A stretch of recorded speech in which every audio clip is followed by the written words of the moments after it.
नुआपड़ारे 2 दिनिया मत्स्य और प्राणी संपद मेला उद्यापित। नुआपड़ा पुलिस पड़िया ठारे 2 दिन व्यापी चलीथिबा जिला स्तरीय मत्स्य और प्राणी संपद मेला आज उद्यापित हो जाइछि। मेलार द्वितीय दिन में मान्यवर नुआपड़ा विधायक श्रीजुक्त जय ढोलकिया मुख्य अतिथि भाव में जोगदे समस्त चाषी को उद्बोधन देइथिले। से चाषी मानकु सरकारक विभिन्न योजनार लाभ उठाइबाकू प्रेरणा देवा सहित सेमानंक समस्यार त्वरित समाधान पाई आश्वासन देइथिले। एथि सहित से चाषी को धान फसल व्यतीत अन्यान्य चाष करने आह्वान देइथिले।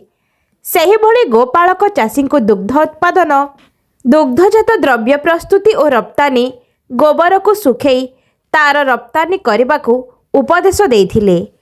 सम्मानित अतिथि मानक भावरे डॉक्टर सोनिया गोल्डी अग्रवाल अध्यक्षा विज्ञापित अंचल परिषद खरिया रोड प्रफुल्ल कुजुर अतिरिक्त जिलापाल नुआपड़ा श्रीमती पुष्पांजलि नंद अध्यक्षा पंचायत समिति खरियार श्रीमती माधुरी माझी अध्यक्षा पंचायत समिति सीनापाली भानुप्रताप माझी जिला परिषद सभ्य डॉक्टर सुखेंदु राय जिला मुख्य प्राणी चिकित्सा अधिकारी एवं श्री विजन कुमार साहू जिला मत्स्य अधिकारी प्रमुख प्रदीप प्रज्वलन सह मेलार शुभारंभ करथिले। विभागीय अधिकारी माने अतिथि मानकु फूलतोड़ा और उत्तरीय सह संबर्धना करी स्वागत करथिले। जिला मुख्य प्राणी चिकित्सा अधिकारी प्राणी संपद विकास विभाग रे कार्यकारी हेउथुबा सरकारी योजना गुड़िक विषय रे विस्तृत धारणा देथिले। मुख्यमंत्री कामधेनु योजना अंतर्गत गोपालन योजना, गो संपद बीमा योजना, सबुदिनिया घास चाष और लिंग निरूपित शुक्र द्वारा कृत्रिम प्रजननर उपयोगिता संबंध रे प्रांजल भावरे बुझाइथिले। मुख्यमंत्री प्राणी कल्याण योजना, मुख्यमंत्री प्राणी समृद्धि योजना, भ्रम्यमाण प्राणी चिकित्सा क्लिनिक, टेली भेटेनारी सर्विस, बुला प्राणी मानक चिकित्सा निमंते उपलब्ध थिबा सुविधा गुड़िक विषय रे जणाइथिले। अतिथि वृंद जीवंत मत्स्य और प्राणी संपद प्रदर्शनी बुलिबा सह मेला रे भाग नेथिबा मत्स्य चाषी, गोपालक, छेली मेंढा पालक, कुकुड़ा चाषी एवं स्वयं सहायिका गोष्ठीर समस्त महिला मानकु सरकारी योजना माध्यम रे स्वावलंबी हेबा पाई आह्वान करथिले। चाषी मानकु उद्बोधन दे केवल पारंपरिक चाष रे सीमित न रही मत्स्य और प्राणीपालन क्षेत्र रे नूतन ज्ञान कौशल को आपणाई नेबाकू उत्साहित करथिले और प्राणी पालन माध्यम रे बेकारी समस्या निराकरण दिगरे दिग्दर्शन देथिले।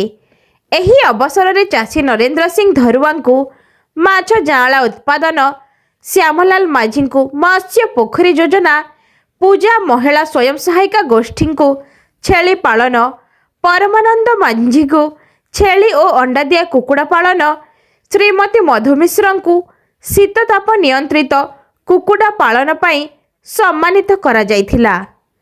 चाषी श्री रूपेश अहिर मईसी पालन, श्रीमती किशोर साहू गोपालन, श्रीमती नमिता प्रधान कुकुड़ा पालन, श्रीमती बासंती साहू मईसी पालन पाई मुख्य अतिथि करकमलरू आर्थिक सहायता राशि ग्रहण करथिले।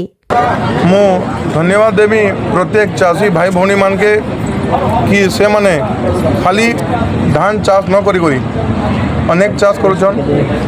कपा चाष हो, मक्का चाष हो कि माछ हो कि कुकुड़ा चाष हो, बकरा चाष हो, अनेक प्रकार चाष होउछे एवं डबल इंजिन सरकार प्रत्येक स्कीम माध्यम रे से माने लाभान्वित होउछन एवं जे कोनोसी असुविधा से मन को हेबो निश्चित रूप से असुविधा के दूर करबा लगी सरकार संगे रही करी मु प्रयास करमी एवं समस्त चाषी गौ चाष मान के मु निवेदन करी कि जेबे गौ माता क्षीर देवा लगी बंद कर देबे तापरे आपन माने तांको गोबर के निश्चित रूपरू